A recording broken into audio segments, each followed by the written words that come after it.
बुद्ध ने शिष्यों के सामने एक रस्सी में 3 गांठ लगाई और पूछा कि क्या ये वही रस्सी है जो गांठ बांधने से पहले थी। गौतम बुद्ध की एक प्रचलित कथा के अनुसार एक दिन सुबह सुबह सभी शिष्य बुद्ध के प्रवचन सुनने के लिए एक साथ बैठे हुए थे। कुछ देर बाद बुद्ध अपने साथ एक रस्सी लेकर आए। तथागत के हाथ में रस्सी देखकर सभी शिष्यों को हैरानी हुई। बुद्ध अपने आसन पर बैठे और उन्होंने रस्सी में एक के बाद एक 3 गांठ बांध दी।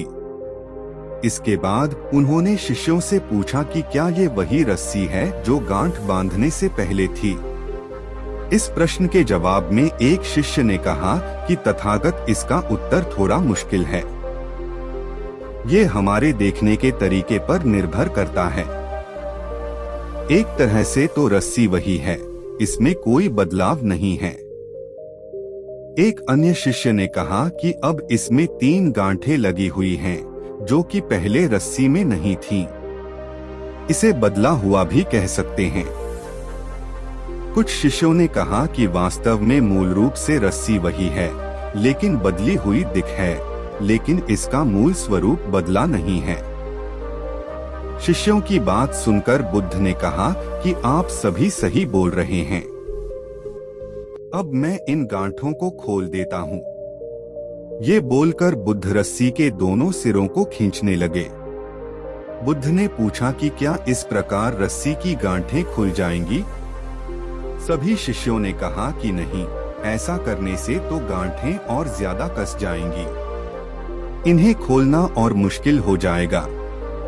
बुद्ध ने कहा कि ठीक है, अब एक अंतिम प्रश्न, इन गांठों को खोलने के लिए हमें क्या करना होगा?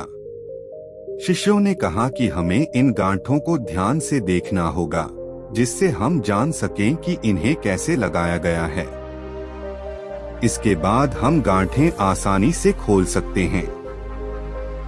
बुद्ध इस जवाब से संतुष्ट हो गए और उन्होंने कहा कि ये सही बात है।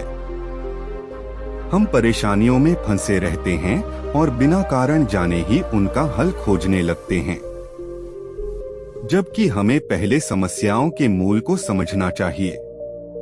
जब समस्याओं की वजह समझ आ जाएगी तो उन्हें सुलझाना बहुत ही आसान हो सकता है।